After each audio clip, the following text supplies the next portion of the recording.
Hello everyone, welcome to my channel. आमी परिणीता और आमार नतून एक भिडियोते आपनादेर अनेक अनेक स्वागत जानाई। और आजकेर भिडियोटा एकटु अन्य धरनेर। आज आमी आपनादेर साथे किछु टिप्स शेयर करब बाड़ीके सुंदरभावे गुछिये राखार जोन्नो। तो चलुन भिडियोटा स्टार्ट करी। আমরা কম বেশি সবাই ওষুধ খেয়ে যেখানে সেখানে ওষুধের পাতা রেখে দিই, তো সেটা দেখতে কিন্তু ভীষণই খারাপ লাগে। তাই আগে যেখানে যেখানে ওষুধের পাতা আছে সেগুলো সব আগে এক জায়গায় জড়ো করে নেব। আর ওষুধগুলো গুছিয়ে রাখার জন্য আমি এরকম কন্টেনার ব্যবহার করছি। আর এইভাবে গুছিয়ে রাখার ফলে আপনার প্রয়োজনীয় ওষুধগুলো কিন্তু সব এক জায়গায় থাকে। আর যখন যে ওষুধটার প্রয়োজন হয় সেটা কিন্তু একবারেই খুঁজে পাওয়া যায়। আর ঘরও কিন্তু পরিষ্কার পরিচ্ছন্ন থাকে।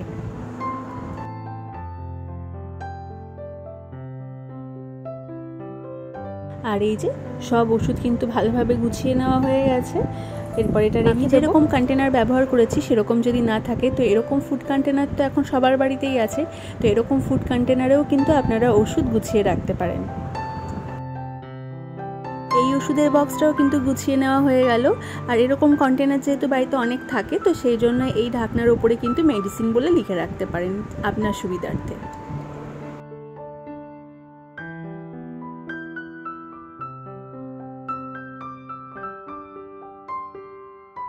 ড্রেসিং টেবিল হোক বা এমনি টেবিল, যেখানে আপনার প্রতিদিনের নিত্য প্রয়োজনীয় ব্যবহৃত জিনিসগুলো থাকে সেই জায়গাটা যদি এরকম হয় দেখতে কিন্তু ভীষণ বাজে লাগে।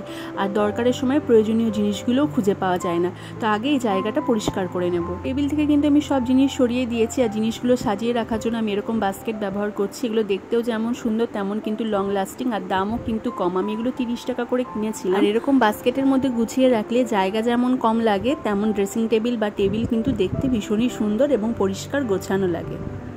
আর এই যে আমার প্রতিদিনের ব্যবহৃত জিনিস, ক্লিপ, গার্ডার, এগুলো সব আমি এক জায়গায় গুছিয়ে রাখলাম যাতে দরকারের সময় সব কিছুই হাতের কাছে পাই।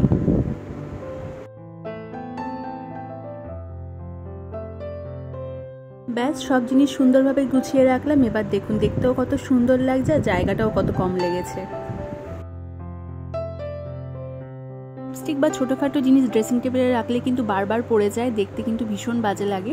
তো তার জন্য কসমেটিক ব্যাগ বা কসমেটিক বক্স কিন্তু ব্যবহার করা দরকার। আমি এই যে এরকম বক্স ব্যবহার করব। আর এটা আমি অনলাইন থেকে কিনেছি, ভীষণই ভালো। অনেক জিনিস একসাথে রাখা যায়। আর নিচে এরকম একটা স্টোরেজ বক্স আছে বিভিন্ন জিনিস রাখার জন্য। আর এই যে সব লিপস্টিকগুলো আমি এখানে সুন্দরভাবে সাজিয়ে নেব। যেগুলো বড় ধরনের লিকুইড লিপস্টিক আছে সেগুলো এখানে রাখবো, নাহলে ওইখানে রাখলে পড়ে যাওয়ার চান্স আছে। তো এখানে রেখে দিলাম। এরপর বাকি জিনিসগুলো, ছোট ছোট জিনিসগুলো সব এখানে সুন্দরভাবে গুছিয়ে রেখে দেব। আর এই যে দেখুন সব সুন্দরভাবে গুছিয়ে নিয়েছি। এরকমভাবে যদি আপনারা গুছিয়ে নেন দেখতে ভীষণ সুন্দর লাগে, জায়গাও কম লাগে, আর ঘরও কিন্তু পরিষ্কার পরিচ্ছন্ন থাকে। বাড়িতে থাকা সমস্ত ইলেকট্রনিক জিনিসের কভারগুলো কিন্তু মাসে একবার ধুয়ে ফেলতে হবে। অনেকের বাড়িতে দেখা যায় যে ঘর কিন্তু খুব পরিষ্কার পরিচ্ছন্ন, কিন্তু এই সব কভারগুলোতে এত নোংরা বা ধুলো পড়ে থাকে, দেখতে কিন্তু ভীষণ বাজে লাগে। তো তার জন্য মাসে কিন্তু অবশ্যই একবার এই সমস্ত কভারগুলো খুলে পরিষ্কার করে নিতে হবে। সুন্দর দেয়ালে যদি এরকম চার্জার ঝোলানো থাকতে দেখতে কিন্তু খুবই খারাপ লাগে। তো প্রথমে এই চার্জারগুলো খুলে এক জায়গায় করে নেব। চার্জার হোক বা হেডফোন হোক সব এক জায়গায় জড়ো করে নেব।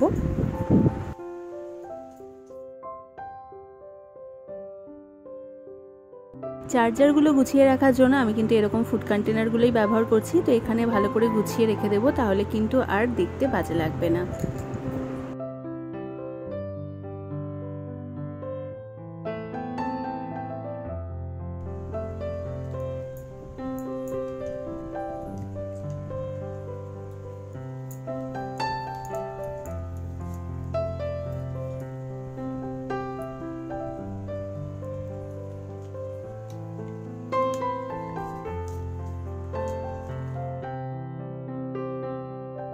বাড়িতে যে সমস্ত ইলেকট্রনিকের জিনিস আছে যেমন TV, fridge, AC, washing machine, micro oven, সেগুলোকে মাসে অন্তত একবার ডিপ ক্লিন করুন। এতে কিন্তু জিনিসগুলোও পরিষ্কার পরিচ্ছন্ন থাকে এবং বাড়িও কিন্তু দেখতে সুন্দর লাগে। এই সমস্ত টিপসগুলো যদি আপনারা ফলো করেন তাহলে দেখবেন অনেক সহজেই কিন্তু আপনারা বাড়ি ঘরকে সুন্দর পরিষ্কার পরিচ্ছন্ন করে রাখতে পারবেন।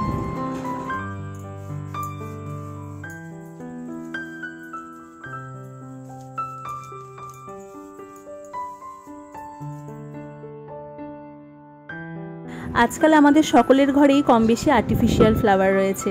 আর্টিফিশিয়াল ফ্লাওয়ার ঘরের যেমন শোভা বৃদ্ধি করে, কিন্তু তাতে যদি নোংরা জমে তাহলে দেখতে সুন্দরের থেকে অসুন্দরই বেশি লাগে। আর এই সমস্ত ফ্লাওয়ারগুলো কিন্তু কাপড় দিয়ে পরিষ্কার করা যায় না, তার জন্য এরকম ছোট ঝাড়ুগুলোর প্রয়োজন। এগুলো কিন্তু ওয়াশেবল, তো আপনারা পরিষ্কার করতে পারবেন এই ঝাড়ুগুলো। আর এগুলো দিয়ে কিন্তু এই আর্টিফিশিয়াল ফ্লাওয়ারগুলো বা টেডি, বাড়িতে যদি বাচ্চা থাকে যেসব খেলনা থাকে, সেগুলো কিন্তু সহজেই পরিষ্কার করা যায়। আর এটা কিন্তু ভীষণই কাজের। এই যে আমার এই ফ্লাওয়ারগুলো কিন্তু কাগজের, এটা যদি কাপড় দিয়ে মুছি তাহলে কিন্তু এগুলো ভেঙে যাবে, কিন্তু এই ছোট ঝাড়ুটা দিয়ে কিন্তু এগুলো সহজেই এই ধুলো নোংরাগুলো পরিষ্কার করা যায়।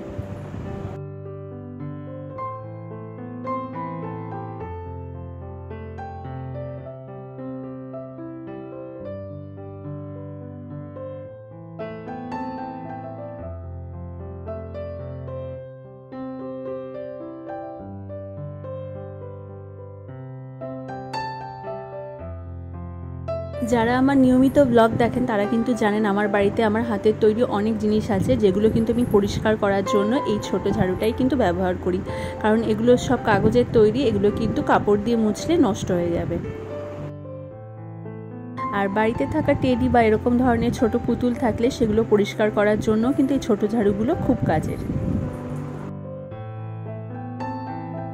বাড়ির মেম্বাররা মাথা আঁচড়ে চিরুনি যেখানে সেখানে রেখে দেয়, তো এক একটা চিরুনি এক এক জায়গায় এক এক সময় পাওয়া যায়, তো দরকারের সময় তখন কিন্তু চিরুনি খুঁজে পাওয়া যায় না, আর দেখতেও কিন্তু খুব বাজে লাগে। তো এই জন্য চিরুনিগুলো এক জায়গায় জড়ো করে একটা জায়গায় রাখার চেষ্টা করুন, তাহলে কিন্তু দেখতে অনেক পরিষ্কার ও সুন্দর লাগে। ঘরে থাকা পর্দাও কিন্তু ঘরের সৌন্দর্য বৃদ্ধি করে, আর সেই পর্দা যদি দীর্ঘদিন না ধোয়া হয় তাতে কিন্তু মাকড়সা বাসা বাঁধতে পারে, এছাড়াও ঝুল নোংরা ধুলো হতে পারে, আর তাতে কিন্তু দেখতে একদমই সুন্দর লাগে না। তো তার জন্য পর্দা কিন্তু মাসে অন্তত একবার হলেও ধুয়ে ফেলতে হবে। এই যে পর্দাগুলো বদলে ফেলেছি, দেখুন দেখতে কতটা সুন্দর আর পরিষ্কার দেখাচ্ছে। আমাদের মেয়েদের কাছে এই চুলের সাইড ক্লিপগুলো বা ববি পিনগুলো কিন্তু খুব কাজের। যখন চুল অন্য স্টাইল করে বাঁধতে চাই বা চুলের খোপা করতে চাই, তখন কিন্তু এই ক্লিপগুলোর প্রয়োজন হয়। আর দরকারের সময় তখন কিন্তু এই ক্লিপগুলো খুঁজে পাওয়া যায় না, নয় একটা পাওয়া যায়, নয় ওখানে একটা পাওয়া যায়, খুঁজে পাওয়া যায় না, তখন আবার নতুন করে কিনতে হয়। তো এই ছোট ছোট ক্লিপগুলো বা ববি পিনগুলো যদি এক জায়গায় করে এরকম জিপ পেপারে ভরে রাখা যায়, তাহলে কিন্তু দরকারের সময় সহজেই খুঁজে পাওয়া যায়। এই যে সব গুছিয়ে নিলাম, এরপর যখন প্রয়োজন পড়বে সহজেই কিন্তু খুঁজে পাবো। সেফটি পিন, সেটাও কিন্তু খুব দরকারি একটা জিনিস, কিন্তু দরকারের সময় সেফটি পিন খুঁজে পাওয়া যায় না। আর সেফটি পিন কোথায় রাখে? নয় থাকে টেবিলের পাশে, নয় ড্রেসিং টেবিলের তলায়, নয় থাকে শোকেসে কাগজের নিচে, যেখানে সেখানে সেফটি পিন আমরা রাখি। আর এর ফলে কি কাজের সময় আমরা খুঁজে পাই না। তো এই সেফটি পিনগুলো সব আমি এক জায়গায় করেছি, আর এরকম একটা জিপ পেপার নিয়েছি, এর মধ্যে সেফটি পিনগুলোকে সব ভরে দেব, তাহলেই কিন্তু দরকারের সময় সহজেই কিন্তু সেফটি পিনগুলো আমরা সহজেই পেয়ে যাব। এই যে সেফটি পিনটা আর আগে যে ক্লিপটা অর্গানাইজ করেছিলাম সেই দুটো নিয়ে নিলাম, আর এটা রেখে দিচ্ছি আমার যে কসমেটিক বক্স, যে নিচে যে জায়গাটা রয়েছে সেই জায়গাটাই দুটো জিনিস সুন্দর করে রেখে দিচ্ছি, যাতে সহজেই দরকারের সময় খুঁজে পাই।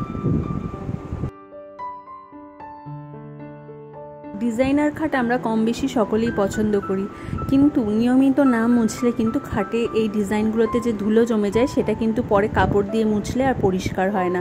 তো তার জন্য কিন্তু এরকম ব্রাশ ব্যবহার করতে পারেন। আর এই যে খাজের ভেতরে যে ধুলোগুলো পড়েছে সেগুলো কিন্তু এই ব্রাশ দিয়ে সহজেই পরিষ্কার করে নিতে পারবেন। এটা কিন্তু কাপড়ে পরিষ্কার হবে না, কারণ কাপড়ে ওপরটা পরিষ্কার হবে, এই ভেতরে কিন্তু ডিপলি কিন্তু কাপড়ে পরিষ্কার হবে না। তো তার জন্য কিন্তু এই ব্রাশের সাহায্যে কিন্তু আপনারা খাটের এই খাজের ডিজাইনিংয়ের ভেতরে যে ধুলো জমে সেগুলো কিন্তু সহজেই পরিষ্কার করে নিতে পারবেন। ভিডিওটা তাহলে এখানেই শেষ করছি। আজকের ভিডিওতে দেওয়া টিপসগুলো যদি আপনাদের এতটুকু কাজে আসে তাহলে একটা লাইক করে দেবেন এবং চ্যানেলটা সাবস্ক্রাইব করে দেবেন। আর আপনারা এই ধরনের আরও ভিডিও দেখতে চান কিনা সেটা আমাকে কমেন্টে কিন্তু অবশ্যই জানাবেন। তো দেখা হচ্ছে পরের ব্লগে।